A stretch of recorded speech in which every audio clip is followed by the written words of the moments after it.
Hi guys, my name's Ewan. I'm an introvert and I currently work in sales.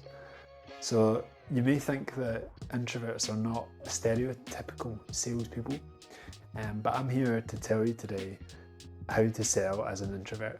I have about 6 years sales experience, number of different types. So I've got experience selling door to door or field sales.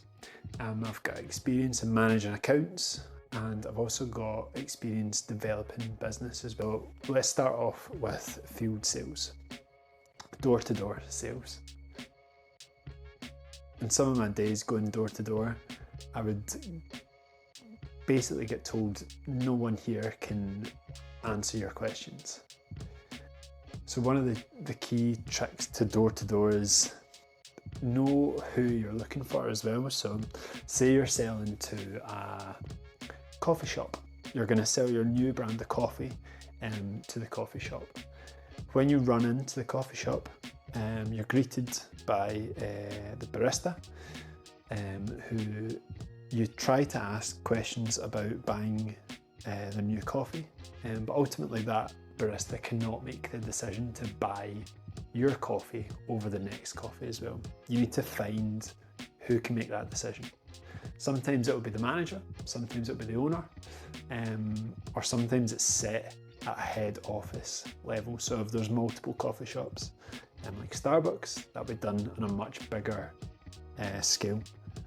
So knowing who to look for and who you're trying to sell to is tip one. There's going to be a lot of times where people will tell you just, nope, I can't do that, you need to speak to the manager, and they won't give contact details as well. So as an introvert, a lot of this will not come naturally, and it's something that I did have to learn.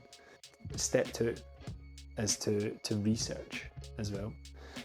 So these 2 steps, knowing who to speak for and then researching, are perfectly normal for an introvert, I would say. You can do a lot of research through LinkedIn, through social media as well. You can even look at, in the UK, there's a company house website, which will tell you who the name of the director, usually, which is an ideal way to find who you're looking for, or who can give you the contact details of someone that you're looking for. So the one thing I would say about sales is you're gonna face rejection very often. View it as a game. You're gonna try and see how many people need to say no before you get one person who says yes, which can be tough. You are putting yourself out of your comfort zone, and rejection can be uncomfortable. There's some tips usually to deal with rejection. Rejection is going to happen, but you can plan for rejection as well, which really helped me in the early days of sales as well. So I would think, if I get rejected here, then I'll do this. So if I get rejected at this coffee shop, then I'll have a look on LinkedIn for the owner, and I'll message him privately that way. So that's the plan. The next step of the rejection handle is to assume positive intent. So that person's rejecting you maybe because they have targets and they need to sell coffee to 100 customers a day and they're behind on that. So assume that person is stressed and not in their best frame of mind, the person that's telling you that as well. Then after you've assumed that person doesn't mean any harm, you want to assume or say out loud or write down what the best thing that could have happened would have been. So say, oh, I walked into that, I sold 100 coffees. After that, you want to say what you just learned from that interaction as well. So maybe that person rejected you, but I've learned now that person, that barista there, is not the decision maker. I need to go onto LinkedIn, I need to find the owner, and I need to message them and try again. So that's how you handle rejection. Rejection, we've talked about listening, we've talked about door to door. Account management is interesting. So say you're now trying to sell to Starbucks. that is done at head office level. So there'll usually be a buyer, and buyers are trained in negotiation. There's a long list of buyer tactics which some people still use. It's getting less and less common, I feel, but they are heavily targeted as well. So buyers are usually targeted on bringing their business money, and they need to make decisions on which products are going to make them the most money or drive the most customers. So understanding that buyers are really targeted is going to be really important to you. So say Starbucks is targeted on the cheapest coffee on the market. They want to make their cups as cheap as possible. You can find this out by questioning the buyer. So usually I like to do the Zorro approach, which is asking them how is business, finding out how the current environment impacts their customers, then ask them about their personal focuses. So this will be when the buyer usually tells you about their targets. So they're targeted on bringing costs down, making it cheaper for consumers, stuff like that. And then you want to point into trends as well. So maybe you've seen that everywhere else is increasing their prices for coffee, and so more and more people are willing to pay higher prices. And knowing that category details from the news and from websites, from blogs, anywhere where you can get credible information is going to be really useful as well. So as an introvert, having that data and research and thought behind that is going to be really important as well. So as an introvert, your strengths are listening and sales. It's a really key part that a lot of people overlook, but you should be listening to what people are saying, or the people you're trying to sell to. You should listen to what their needs and rejections are and make them feel heard.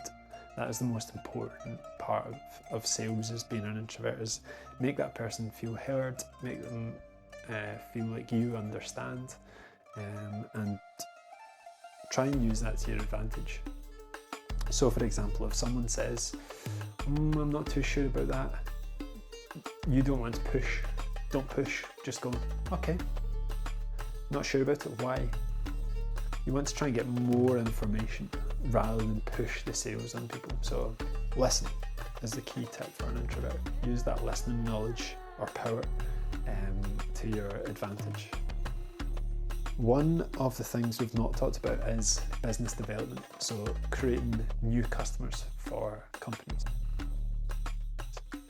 So in order to do that, you need to have a long list of people who might be the right fit. So the longer the list, the easier the process gets. You want to be contacting multiple people at once, so that you're not completely focused on one customer making you that sale. So you want to have a long list of potential clients. You want to message them something really short, really easy to respond to. And you want to make sure you follow up as well. It's important to keep a track of who you're messaging, when you're messaging, and how soon that you should be following up with them as well. It's going to take you multiple attempts to reach the right person. It's going to take you multiple attempts to get someone to respond to you as well. So again, you need to assume positive intent. Buyers are really busy, or managers are really busy. The easier your email, phone call is to respond to, the better, in my personal experience. So keeping things really easy, really short, is going to be beneficial to you as a salesperson. It's really important, again, I can't stress enough, to have a long list of potential customers, both to keep you busy and to make sure that you're not relying on one customer to bring in the value for your business. Sales can be stressful, so another important tip for introverts is mind your mental health. Your mental health is more important than your job as well. So you want to make sure that you're exercising. You want to make sure that you're practicing mindfulness. It could be meditation, it could be journaling. Both really work for me. Also, trying some of the 5-minute rules. So if something takes 5 minutes, do it then. If not, plan a time when you're going to do it. There's also the what's the worst that could happen approach, which if you just went, what's the worst that can happen? Send the email. Or you could do the countdown from 5, which works pretty good as well. So start from 5, 4, 3, 2, 1, click send, move on. There's a couple of different tips there. But yeah, hopefully some of this information has been useful to some people. And just remember, you can do sales. Everyone can do sales, no matter if they're an extrovert or an introvert. I think one of the things we've not mentioned is building the relationship, building trust with customers. So especially if you're looking at the buyer, you really want to build trust with them. So you want to make sure you can say no. So it's really important to say no in sales. If it's not the right fit, say no. You don't want to damage a long-term relationship by getting a one-off sale. You almost want to build a long-term relationship with all the customers that you have. So saying no is really important. You also want to under promise and over deliver. So you want to say, oh, I can give you 4 bags per week, when in reality you can give them 6 bags of coffee per week. And that will keep people on side, showing that you can over deliver and stick to your promises as well. That's one of the key things that I've learned during sales as well.